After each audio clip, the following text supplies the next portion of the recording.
Almost 3 years ago, I watched the gaming community tear Starfield apart in real time. I remember very vividly watching the review scores start to trickle in, the 7s and the 6s mixed in with the 8s and 9s. Right away, it seemed like a game that would split the community completely apart. Those who would go on to enjoy what it had to offer, and those who would feel let down by what should have been another legendary Bethesda experience. So I sat on the sidelines, watching the game get ripped to shreds on just about every social media platform, and ultimately I decided it would be a game I would pass on. Not because of how it was received critically, not at all. You should see the games that I play on this channel. More so because it seemed like it didn't have what I was looking for based on the countless reviews I watched and read. Well, enough time has passed and my curiosity had started to creep up, so I decided to finally play the game for the very first time. In the end, I put in countless of hours into it, and I'm here to say that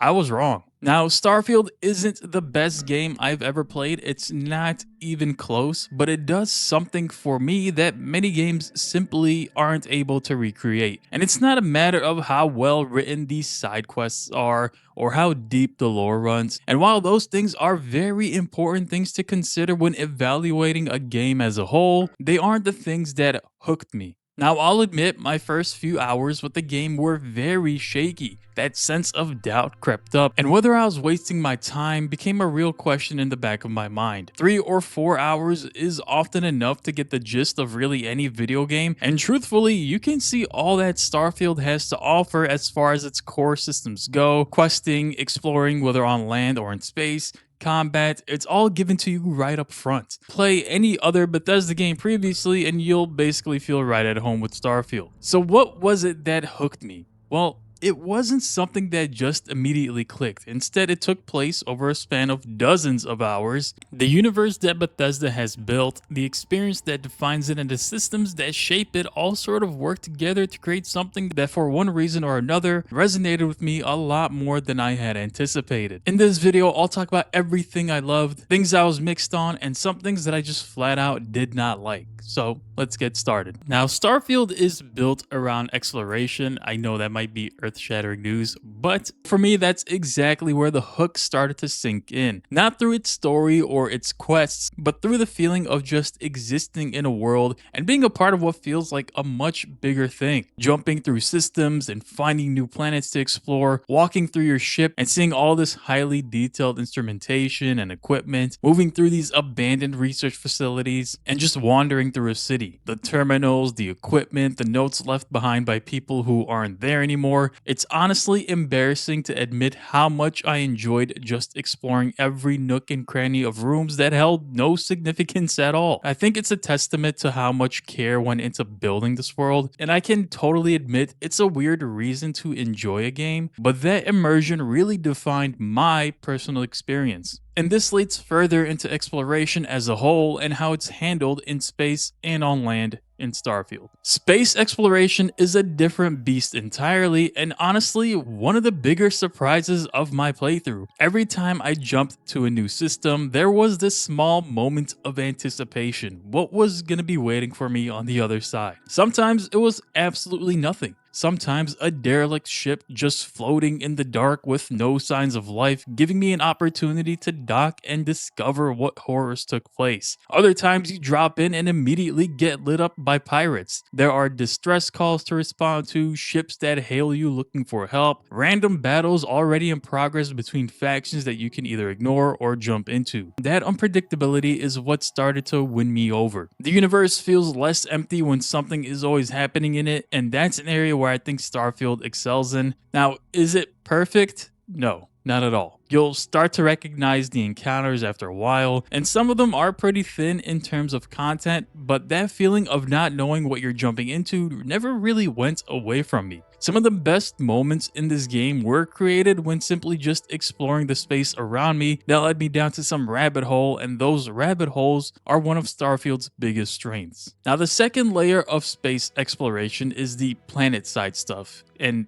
yeah, this is where things start to get a bit shaky, which given the nature of the game is kind of disappointing. Now, it's worth mentioning that planet exploration can be completely ignored if you so choose to, and the only reason you would have to go to these random planets is if there's like a radiant quest or a bounty waiting for you on the surface. Personally, I'm the type of player who will land on just about every planet on my way to a main mission just to see what's there. Now, the first few times I did it, there was this sense of awe. Not like, oh my god, this is the greatest thing I've ever experienced, but more so just taking it all in, scanning the life that exists, finding outposts or abandoned mines and research facilities. It was all exciting to start. And I want to be clear about something before I get into my notes here. Bethesda has publicly said that the empty planets in this game are intentional. The idea was to make you feel small, to give you that sense of genuine isolation that real space exploration would involve. There were moments early on where I landed on a completely barren planet and I just stood there taking it in, and something about that actually worked for me. It's a feeling very few games have ever managed to create, but it comes down to how immersed you as a player are willing to be. And it's not fair to expect everyone to have the same reaction. I liked exploring barren planets. Someone else can land on that same planet and wonder what the hell the point was. My main issue is that after a few hours, you start to realize that there isn't really much diversity there to begin with. The abandoned research facilities and mines start to repeat themselves, the enemies are all the same, and the novelty that existed initially starts to wear off pretty quickly. The problem isn't that the planets are empty. I'm completely okay with that. The problem is that the points of interest that do exist start to feel pretty copy and pasted. You'll recognize the same outpost layout, the same room configuration, and the same enemies in those same spots. And once you've seen it enough times, that recognition starts to slowly kill the immersion of exploring planets on foot. I think the scope of this system was ultimately limited by the engine, and this has been discussed at length by many folks on YouTube. But I mean, how cool would it have been to land on a planet without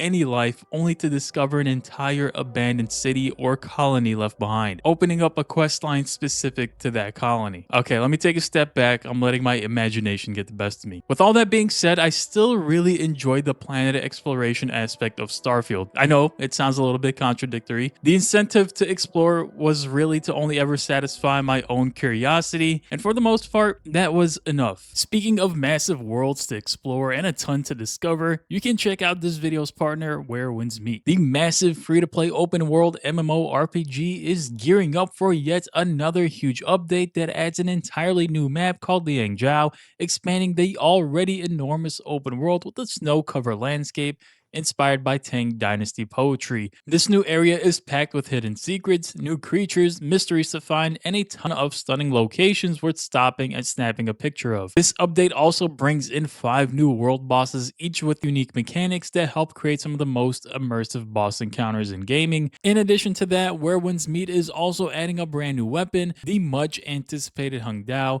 a Tang Dynasty weapon representing authority and craftsmanship. It comes with a new moveset to master, adding further depth to the already dense combat system. This update is all wrapped into a brand new story that puts an emphasis on historical events through the main quest, in addition to even more side stories. Where Winds Meet is free to play on PC via Steam and Epic Games Store, PlayStation 5, and mobile, both on iOS and Android. Of course, what moved me forward through the game was the questing, and this is where Starfield gets really inconsistent, whether that be the main quest, the faction and side quests, or the Radiant quest. This isn't going to be a hot take by any stretch of the imagination. The main quest is one of Starfield's biggest strengths. I'm kidding. It's one of the biggest letdowns to me. It's just so bare bones and ultimately not interesting, and I think Bethesda knew that it would be forgettable, hence the lack of any real substance or effort put in there. You're sort of just zipping around the universe to grab powers that are akin to shouts from Skyrim. There is an underlying reason behind chasing these anomalies, but the main story takes a backseat to basically everything else the game has to offer. That being said, questing is still a very strong part of Starfield's main driving force, specifically the faction quests. You step foot into different roles in each of the 4 major factions, whether that be the United Colonies, the Freestar Rangers, the Crimson Fleet, or Ryujin engine industries. Generally speaking, the faction quests are a lot more fleshed out and honestly far more interesting than anything the main quest had to offer. Each faction has their own theme, so to speak. The Crimson Fleet are a bunch of pirates. They're solely focused on stealing, killing, and pillaging for their own gain. The UC are on the opposite side of the law, trying to uphold good and actively fighting against the Crimson Fleet. Of course, you can do quests for all the factions simultaneously, which sounds cool in theory until you actually think about it. One second I was fighting off bandits as a Freestar Ranger, then the next second I was working alongside the Crimson Fleet and raiding some planets for its goods. It doesn't make much sense to be on both sides of the law at the exact same time, but that's the kind of immersion breaking you need to put aside to enjoy the game to the fullest. And yeah, that can be a tall ask for some people, which is totally understandable. It took me a bit to let that guard down and allow myself to just have fun with it. I will say that it would have been nice if there was some sort of system in place to keep track of who you're involved with as a faction, but it is what it is. Now, as far as the actual quest content goes in this game, it can vary in quality just like everything else. Some quests are genuinely engaging, they held my attention from beginning to end, and I'm purposely being vague here just to avoid spoilers for people who have yet to play the game. Other quests are extremely bland and boring, offering up nothing other than a few conversations in between a bunch of loading screens. Now, most quests do have multiple solutions, which I can totally appreciate, and dialogue often plays a big role in solving things peacefully. There's this whole persuasion system that I have mixed feelings about. Whenever the opportunity rose, I took the attempt to persuade whoever I was talking to, but it all kind of just feels arbitrary. A meter pops up and you get a number of dialogue choices that can cause the NPC to either give in or deny your attempts at persuasion. It is honestly just so random because it pulls you out of the main conversation into this mini game and back to the convo if you end up failing. It's meant to be an avenue that allows you to work through scenarios without conflict, but I don't know, I feel like it wasn't implemented in the best way possible. Now let me backtrack a little bit. The factions of Starfield are the bread and butter, but I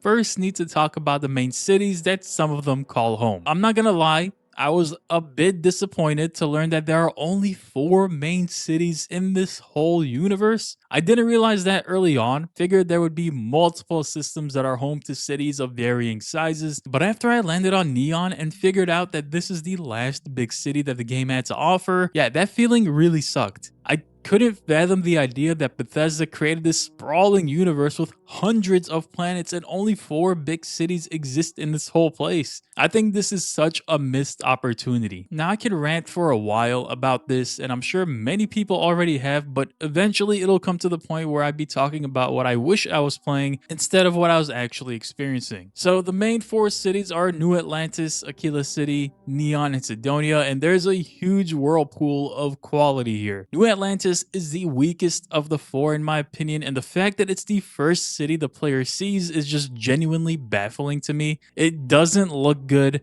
the layout is confusing, and it just never gave me a reason to stick around. I was in and out every time. I grabbed what I needed from the Constellation crew and left. Honestly, not a great first impression for what's supposed to be the crown jewel of the United Colonies. Sidonia, while the smallest of the 4, turned out to be my personal favorite. An old underground mining colony filled with NPCs essentially stuck there with contracts that signed years of their life away to help build these UC ships. I loved exploring the area, meeting the inhabitants, and just doing a bunch of side quests and a bit of mining myself. Aquila City is your token western city and it's home to the Freestar Rangers. I'm pretty indifferent about this place. I feel like it only exists because Bethesda had a checkbox to mark. What was weirder was the medieval-like walls that hold this place together. It just doesn't fit the overall aesthetic at all. Finally, there was Neon, and honestly, this one cracks me up a bit. I remember prior to release, there was this leak about Neon, and Reddit was going insane about how Bethesda and Todd Howard managed to pull off a whole cyberpunk-like city and not even have it as the main attraction, but instead tucked away. The game releases and the community comes to learn that it's just another small subset that exists in its own bubble. It's not a sprawling city in any sense. That's not to say it's not the best designed city, because I think it is. Everything is available nearby. And yeah, the neon lights are really nice, and it's a good change of pace from the rest of the game. But the fact that this is all that Bethesda has created is still mind-boggling to me. Four main factions associate themselves with these cities outside of the Crimson Fleet, who do their business on a space station. Each faction has their own Radiant quests that can be picked up via terminals, and there's basically an infinite amount of these. Depending on the faction you're working for, the theme will shift. If I'm doing a quest for the Crimson Fleet, I'll be taking part in some illicit behavior. If my quest is for the Freestar Rangers, then I might be hunting an outlaw down for a bounty. These are all pretty straightforward, but give you enough reason to travel to different planets that would otherwise go completely unnoticed. I do wish these factions had more depth to them outside of their quest lines. Like if there were ranks to climb as you complete the different quests, giving you access to certain perks or gear, that would have been great, but that's mainly handled through the narrative of the faction questline rather than being a separate system. The UC and Crimson Fleet are at each other's necks, and there's honestly some really good stuff there, tied to the different decisions you can make that shift things one way or another between those two factions. Ryujin Industries is mostly just corporate espionage stuff, it's more stealth focused, and if stealth is something you're not even interested in, then you might as well just skip the whole faction questline. The Freestar Rangers, in my opinion, weren't really anything special. It's just some space cowboy vibes. Truthfully though, the best part of what Starfield has to offer as far as the quest goes is completely wrapped up in the faction quest lines. They offer the most choice, the most consequence, and provide hours of good content that kept me busy. So we finally made it to the gameplay section, and it's only right that I first start with combat. Truthfully, it's a pretty average experience. Now, I don't think combat has ever been a strong suit of Bethesda to begin with, and that holds true here. That's not to say that shooting laser weapons isn't cool, it's pretty damn fun. Fights in Starfield can take place on land or in space, so I'll split this section up. Fighting on land is totally fine. Aiming down sights and gunplay generally feels pretty floaty. Shooting doesn't feel particularly impactful, and sometimes it feels like I'm just shooting a pellet gun. I can't speak on the quality of how other shooters in Bethesda's library stack up to Starfield because I've never played Fallout 4, New Vegas, or Fallout 3, but those are games I plan on getting to this year anyway. There's a decent variety in weaponry available, which gives you freedom to define a playstyle. Essentially, you can just replace the sneaky archer with a sneaky sniper. Based on what I've played, I think this is Bethesda's best combat to date, and I know that's not saying much. The ability to just boost around with a jetpack, line up shots in midair, and just being more agile in combat than what I was used to felt pretty good. It's not all shooting though, because there is dedicated melee combat, which is pretty run-of-the-mill. It also has this like floaty feel to it, but at this point I think it can just be chalked up to an engine issue, which is something I'll revisit later on. Space magic is cool enough. They're pretty much the Skyrim shouts, but truthfully I almost always forgot to use them in combat for some reason, so I don't have too much to say about that. My playstyle ended up resembling basically a mix of all the different available avenues. Sometimes I do a little bit of melee, sometimes I would sit back and snipe, or just push forward with a shotgun. Ship combat is also a huge part, and honestly I enjoyed it much more than I ever thought I would. It definitely took some getting used to, especially just piloting the ship, but once I got a handle on that, the combat became second nature. To start, I was avoiding ship combat as much as I could because, to be honest, I've never been a fan of that type of combat in any game that offers it, but it did start to grow on me. In particular, I like the targeting system, making it so that once you lock onto a target, you have the ability to shoot down specific parts of their ship. If you want it to stop flying around, you can shoot down its engines. If you don't want it to escape, you can shoot down the grav drive and so on. It's intuitive enough that I ended up relying on it quite a bit during the combat sequences. One of my favorite things to do was shoot down an enemy's engines, dock them, and then just blast every last one of them on the ship itself. Now is a good time as ever to talk about the enemies, because this is where things get a little bit disappointing. While there are technically more than just human enemies in the game, it definitely didn't feel like it for most of my playthrough. Spacers, eclectic mercenaries, Crimson Fleet pirates, they all play pretty much the same. They have different outfits, but they have the same behavior, the same tactics, and I get it. This is a universe built around human colonizations, so humans being the primary threat makes sense on paper, but when I'm 40 hours in and finding these same enemy types waiting for me on the other end of these missions, it did start to wear on me a little bit. The alien creatures that exist are mostly wildlife scattered across planet surfaces, and while some of the designs designs are genuinely cool. They're essentially just wolves from Skyrim. They'll run at you, you shoot them, and then they die. There's no real threat there, no enemy that forces you to change how you play or think differently about a fight. The Terramorphs are probably the closest the game gets to a genuinely intimidating creature, but that's about it. Of course, what sucks is that this is yet another missed opportunity. You're in a universe with 1,000 planets, and the most dangerous thing waiting for you on most of them is just another group of humans. Now, I need to talk about this, the most frustrating system that plagued my entire playthrough, which is the inventory. Starfield has a huge encumbrance problem. And yes, I know there are mods to remove this issue completely, but I played the game without any mods installed. I wanted the vanilla Starfield experience. I was almost constantly over the inventory weight limit. Every enemy drops weapons and gear. Every room has resources worth picking up, and within minutes, you're overloaded again. Walking around encumbered in this game is painful. Your stamina drains faster, you move slower, and the whole thing just gets in the way of what the intended experience is, and it's all just so contradictory. I found myself stopping every 20 minutes to manage my inventory, deciding what I drop, what to keep, what to sell. It's tedious and it breaks the flow of gameplay completely. Now, the game does give you ways to increase your carrying capacity through skills, and companions can hold extra items for you, or you can throw items into your ship's cargo, but honestly, none of that really solves the core problem. That being said, I really did like the loot that Starfield offered. There is a huge variety of different items to pick up. Weapons come in different rarities, with the rarer weapons having more interesting traits attached to them, and these weapons can get pretty OP by the end game. The same goes for gear such as helmets, spacesuits.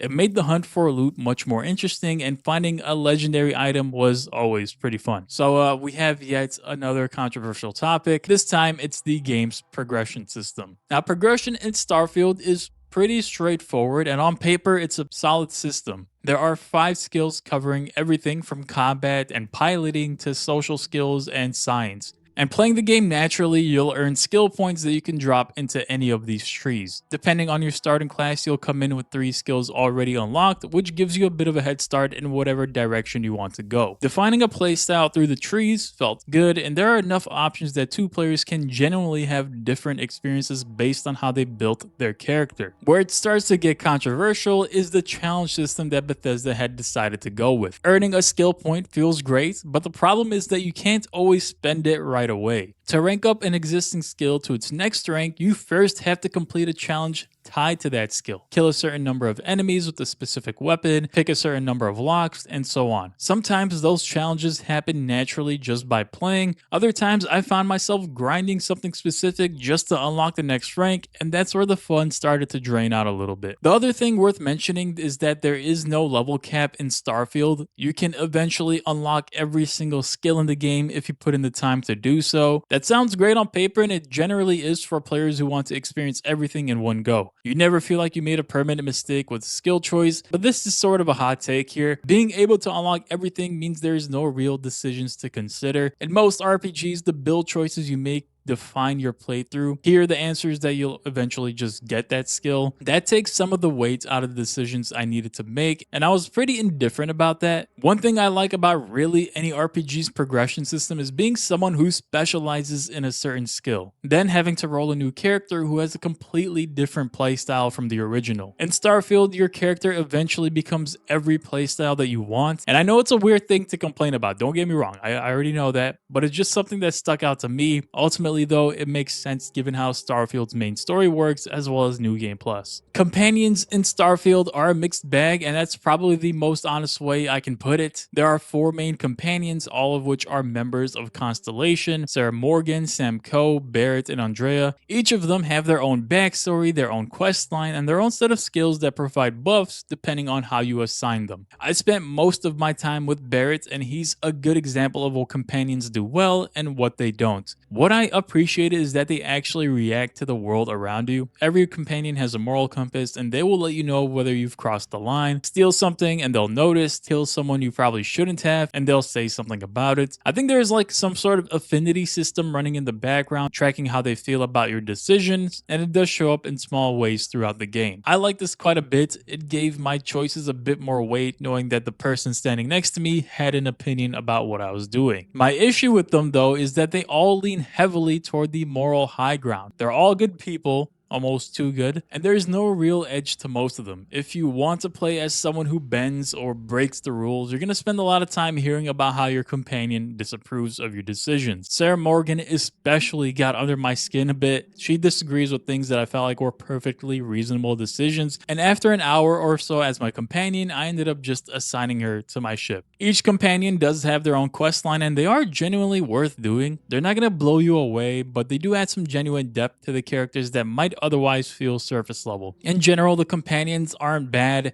They fight with you, they make the world feel less empty, but you also do have the choice to leave them behind and get a combat buff for doing so. Shipbuilding and customization is something I want to talk about because even though I didn't go deep with it, I think it's important enough to bring in. The system is genuinely impressive. You can modify just about every part of your ship, swap out weapons, engines, cockpits, cargo holds, landing gear, literally all of it. I dabbled with it a bit, upgraded a few things, made some tweaks, and got my ship to a point where I felt like it was mine, but I never went all out. That's fine because the game doesn't exactly require you to do so, and that flexibility is always appreciated. For players who want to go deep with it, I imagine that shipbuilding became one of the most satisfying parts of the whole experience, and I can see why. Outpost building is a completely different story for me. I gave it a shot, started setting up one on a planet, placed a few structures, and got the basic loop, and then just sort of moved on. It wasn't bad, but it also wasn't pulling me in a way that the rest of the game was. It's a system that clearly has depth to it, resource extraction, crew assignments, supply lines between the outposts, and so on, but it feels like a game within a game that I wasn't particularly interested in playing. If base building is your thing, you'll probably find a lot more here than I did. If it's not, you can ignore it entirely without missing much. I'm assuming if you played Fallout 4 Settlements, then you might feel at home here. Okay, I mentioned that I would come back to the engine, and here we are.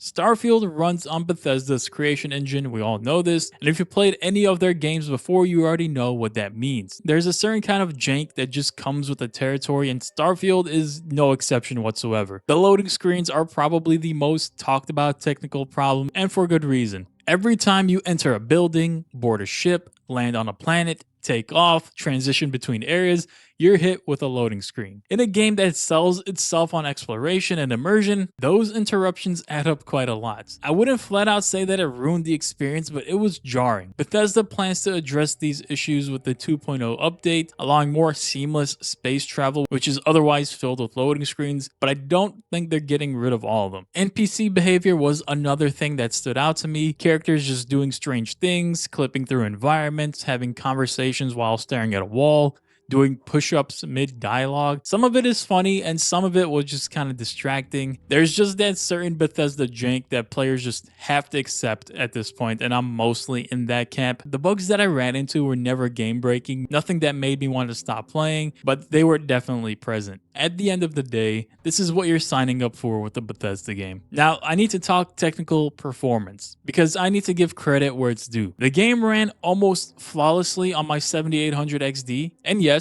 if you've seen previous videos of mine, you'll know that I finally upgraded from my 2070. I don't think I ever dipped below 60 frames per second. I ran the game on Ultra at 1440p and never had a single issue or crash. I remember reading that the game performance at launch was shaky to say the least, and there's been numerous updates to address those issues, but I can't speak on any real improvements since this is my first time playing through the game, but I can't say that my experience was near flawless. So was I wrong about Starfield? Yes, I was. Not because Starfield is some misunderstood masterpiece. It's not. The main quest is weak, the planets get repetitive, and the enemy variety is disappointing, and the loading screens just never stop. What got me, however, was the universe. That sense of discovery when landing on a new planet, the way every room feels like someone actually lived in it, the way jumping into a new system felt unpredictable, the faction quest lines that pulled me in way harder than I ever expected, all of it was working together to create something that just clicked for me in a way that I wasn't prepared for. It's a game that created a universe for me to get lost in, and for me, it's exactly what I needed.